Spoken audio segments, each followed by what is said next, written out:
ప్రకాశం జిల్లా పుల్లల చెరువులో బుధవారం నాడు మద్యం మత్తులో వ్యక్తిపై కత్తితో దాడి చేసిన విజయవాడ వాసులకు షెల్టర్ ఇచ్చిన వారిపై కూడా చట్టపరమైన చర్యలు తీసుకోవాలంటూ పోలీస్ స్టేషన్ ఎదుట బైఠాయించి ఆందోళన చేస్తున్న గ్రామస్తులు ఇప్పటికే నిన్న కత్తితో వీరంగం చేసిన 7గురిని అదుపులోకి తీసుకోవాలని కేసు నమోదు చేశారు పోలీసులు.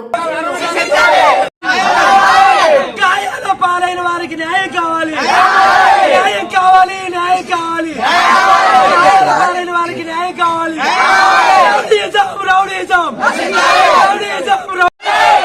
ప్రోత్సహించే దోషులను ప్రోత్సహించే దోషులను